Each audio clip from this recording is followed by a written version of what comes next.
Um, as you may or may not know, November is National Native American Heritage Month. And so, I'm going to play a Native American flute, but thought I'd take this opportunity to tell you maybe a little bit about the flute and a little bit of history. So, like yesterday, I wrote some stuff down here, and when I got here this morning, I looked it over and I realized that there are still some remnants of being a history teacher for 30 years. And it's kind of scared me, actually, I got to tell you. So I'm just going to try and give you just a thumbnail sketch of a little bit of where the flute, how it started and where it came from. First of all, I started playing flute, trying to play the flute, in 2012 as a result of a devastating public tragedy that happened to our family. It was at that time that the flute came to me, and I had a lot of inner turmoil. I had no words, but the flute became my prayer, and it became medicine for my soul and my spirit. So that's how I came to play it. Anyway, now about the flute. The first flutes are in almost all the tribes in North America, South America, and Central America. Way back in ancient times. Those would be called indigenous flutes. And the indigenous flutes were played for ceremonies, rites, healing, medicine, and for courting, too. There are a lot of stories that have been found. A lot of them have disappeared about, the Native Americans had no written language. So they passed their stories on about their culture, how things came to be, how their tribe came to be, how the artifacts of their cultures came to be, and these stories were passed down from generation to generation. Unfortunately, in the 1800s, especially in California, the gold rush happened. And there were horrible laws passed that forbid them from participating in ceremonies, rites, rituals, playing their flutes. They were the children could be enslaved, taken to work for whatever reason. There were horrible laws. It was basically a cultural genocide. They were forced to acculturate. Actually, even up until 1923, I think it was, there were about 80% of the Native American children were in boarding schools. There's pictures of them doing Christmas stories with their angel wings, that kind of thing. I don't want to get into it. I won't get in the weeds, I promise.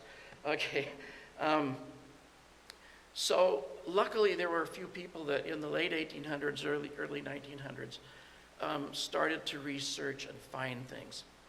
And the indigenous flutes were made of bones and sticks and anything they could find.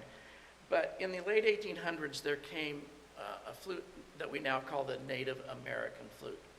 And a very primitive, this is a replica of a primitive Native American flute. Now, flutes were made of whatever was, just like their housing, their clothing was made by what was around them, what was included in the environment around them. This particular flute is from Alabama. A flute maker named Blue Bear made this flute, and he makes sort of like replica flutes of the old flutes. The way they actually, this is river cane, by the way, which is perfect because it already has a hole in it, okay? They didn't have drills and bores to bore things out. So they used what they had. But the way they decided how the flute was going to sound, they used body measurements. For instance, the flute would be elbow to fingertip, okay? The first hole like this. First hole there, thumb, thumb, thumb, thumb, and then for the sound hole, like this, okay? So you can imagine they were random tunings. I mean, it didn't sound like European Western music. I mean, you can imagine what my flute would look like compared to Doug Hoagland's, for instance. You know, his would be like this. But you could tell what family it came from or who made it by looking at the size of it, basically. So then about in the 1960s, 70s,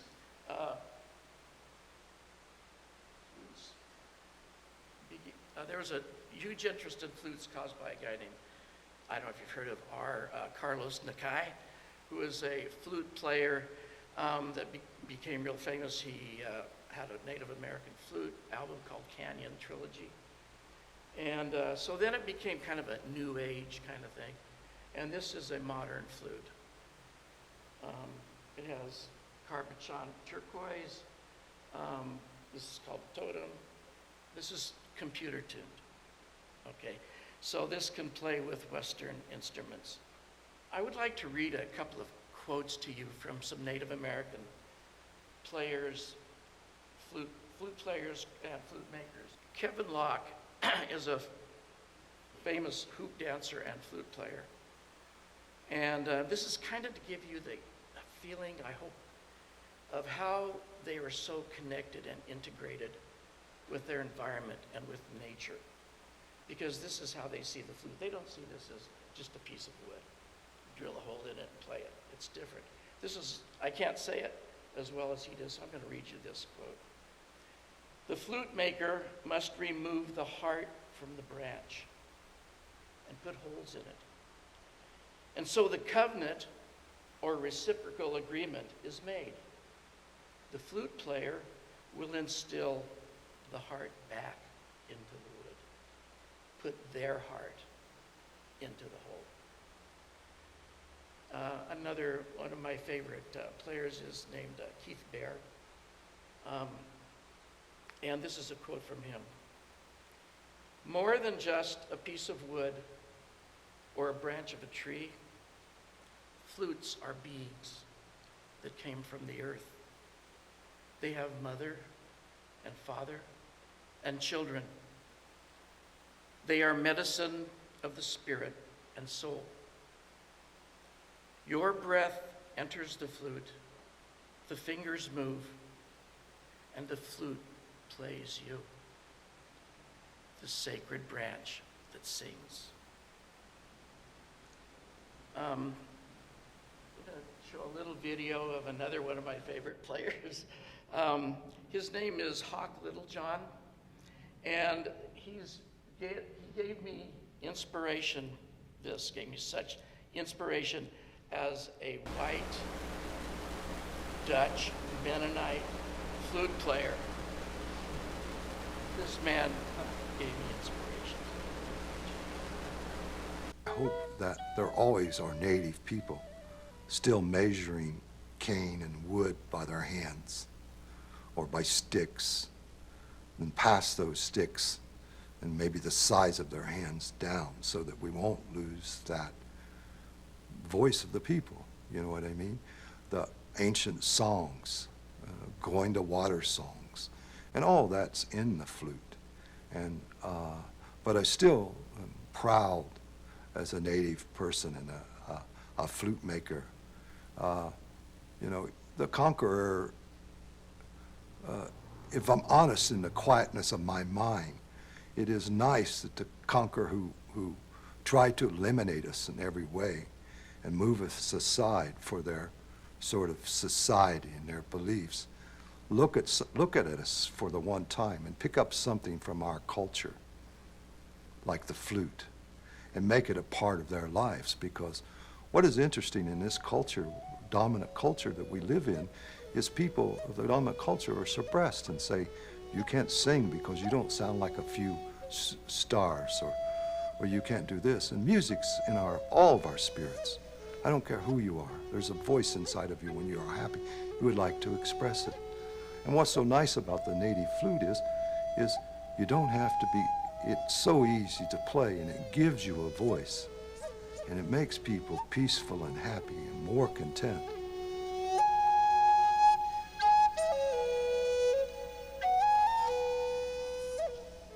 Okay, I'm going to play accompany my wife. She's going to read a piece, a meditation on peace by a Oglala Sioux spiritual leader.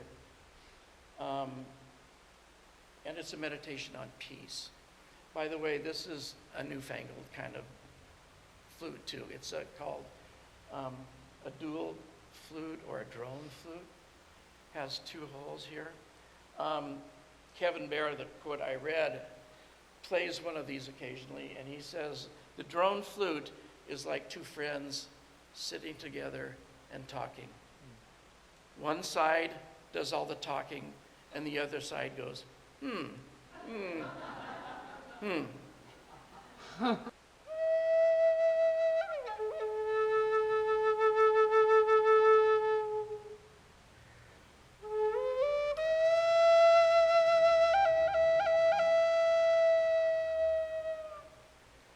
The true peace. The first peace, which is the most important, is that which comes within the souls of people when they realize their relationship, their oneness with the universe and all its powers, and when they realize that at the center of the universe dwells Wakantaka, the Great Spirit. And that is this center, and it really is everywhere. It is within each of us. This is the real peace, and the others are but reflections of this. The second peace is that which is made between 2 individuals, and the third is that which is made between 2 nations. But above all, you should understand that there can never be peace between nations until there is known that first true peace, which is within the souls of men.